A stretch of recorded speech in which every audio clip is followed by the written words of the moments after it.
कोने कोने से और विश्व के अलग अलग इलाकों से भारत देश के मूल मालिक मूल बीज को मेरी ओर से दारिया बरौर की धरती से दरियावत विधानसभा की ओर से आप सभी को जोहार करता हूं। साथ ही मेरे पुरखों को नमन करता हूं। आज से पहले में 3 साल पहले जो झाबुआ के अंदर कार्यक्रम हुआ था, उस कार्यक्रम के अंदर में गया था तो कभी सोचा नहीं था इतना बड़ा मंच मिलेगा। आज इतने बड़े मंच पे बोल रहा हूं तो ये जो भी संभव हुआ दरियावत विधानसभा की जनता, वहां के कार्यकर्ताओं के त्याग, समर्पण, मेहनत से संभव हुआ। मैं उन सबको दिल से धन्यवाद करता हूं। साथ ही पिछला कार्यक्रम दरियावत के अंदर हुआ था, उस कार्यक्रम को सफल बनाने के लिए वहां के एक एक कार्यकर्ता की मेहनत थी। उन सबको धन्यवाद करता हूं। आज इस मौके पर हम खड़े हैं। मैं हर बार कार्यक्रम में जाता हूं, बहुत बड़े बड़े, मेरे से भी बहुत बड़े बड़े बुद्धिजीवी और वक्ता आते हैं।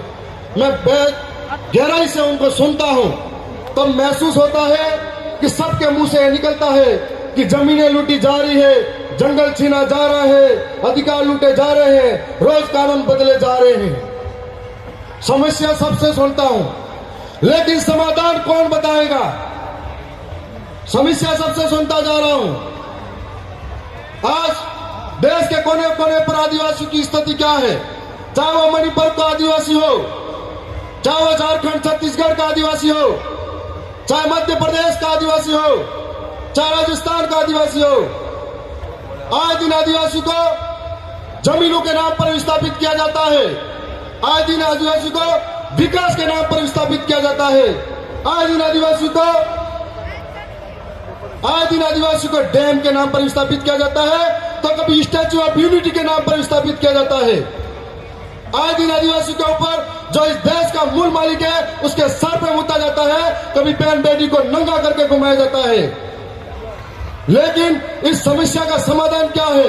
क्योंकि हम लोग इस देश के अंदर 11 करोड़ 11% है, लेकिन कहीं संगठनों में बटे हुए हैं, कहीं झंडे लेके घूम रहे हैं और छोटे छोटे बातों में बटे हुए हैं। हम लोग पूरे 5 साल तक धरने प्रदर्शन करते हैं, सड़कों पर रहते हैं, संघर्ष करते हैं, लेकिन जब बारी आती है एक होकर ताकत दिखाने की, तब हमारा पाला चेंज कर देते हैं। यही हाल मध्य प्रदेश के अंदर हुआ था, यही हाल गुजरात के अंदर हुआ था। इसलिए हम लोग दर दर की ठोकरें खाने पर मजबूर हैं। मैं राजस्थान से आता हूं।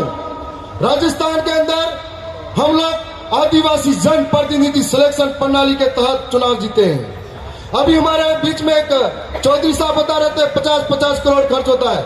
मैं साधारण परिवार का किसान का बेटा, जब मेरा पिता ये कहता था कि बेटा चुनाव मतलब कपड़े पहनने के पैसे नहीं है, और इस विचारधारा की वजह से मैं विधायक बना हूं, एक एक जनता की वजह से बना हूं कि हमारे वहां पर चुनाव जीतने के बाद में विधानसभा के अंदर यदि हम नहीं बोलते हैं तो हमारे टिकट जनता काट देती है, और कमल कांग्रेस अगर बोलती है तो उनका टिकट हाईकमान काट देता है।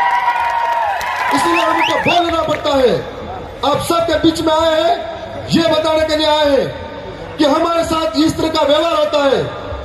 चाहे जंगल लूटे जाए, जमीन छीनी जाए, चाहे हमारे विकास के नाम पर सरकार हमको बेवकूफ बनाती जाए, उसका एक समाधान यह है, हम आर्थिक रूप से कमजोर हैं, सांस्कृतिक रूप से कमजोर है, शैक्षणिक रूप से कमजोर है।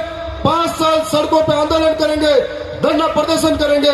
इसके लिए हमारी स्वतंत्र आवाज को विधानसभा और संसद सभा के अंदर भेजना होगा। जो हमारे कानून लूटे जा रहे हैं उनके लिए टेबल ठपकार के खटकार के बोल सके।